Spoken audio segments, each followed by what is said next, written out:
expected the Taliban government in Afghanistan to fall as quickly as it did 10 years ago. But equally surprising, NATO forces are still fighting Taliban and al-Qaida insurgents 10 years later. It was in late 2001 that Afghan forces, aided by a U.S. bombing campaign, drove the Taliban from Kabul. But then Taliban and al-Qaida leaders fled into the mountains of Tora Bora, escaped into Pakistan, and the fighting has raged ever since.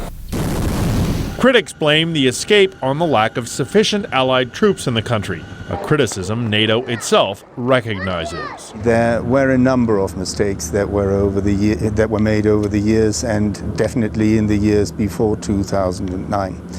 I would say the first one was to underestimate the Taliban because we were blinded by the success that we had in 2001 and 2002. We didn't bring enough forces into the country. Without enough Allied troops to stop them, Taliban fighters began slipping back into Afghanistan and regaining territory. NATO forces could do little but hold on. In 2003, the U.S. also switched its attention to a new war in Iraq.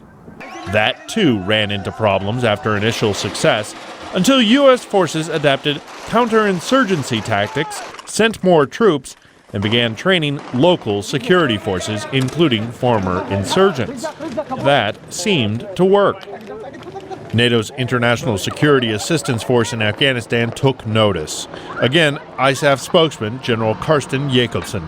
Lessons were drawn out of Iraq, the right lessons were drawn out of Iraq, and basically it was becoming very clear by the end of 2008 and through 2009 that something had to be done to defeat the insurgency and in parallel build up security forces. In addition, U.S. President Barack Obama shifted attention back to Afghanistan. More troops arrived in 2009, and the buildup of Afghan security forces also increased, coupled with an aggressive program using unmanned drone planes to strike at insurgent havens in Pakistan's border region. In a visit to Afghanistan before stepping down as chairman of the U.S. Joint Chiefs of Staff, Admiral Mike Mullen had this to say. The enemies of Afghanistan and those who seek nothing more than to strike out against our coalition have been dealt heavy blows over the last year. They've been pushed out of sanctuary. They've been denied influence over local populations.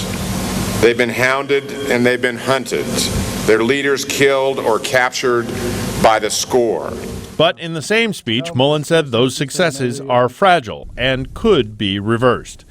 The insurgents are now focusing on high-profile attacks, car bombings, and assassination.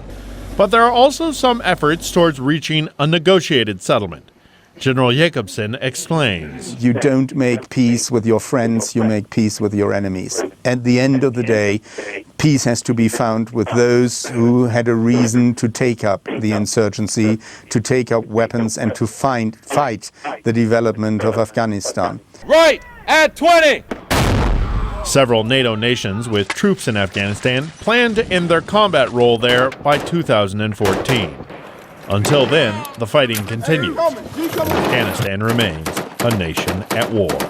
Phil Ittner, VOA News, Islamabad.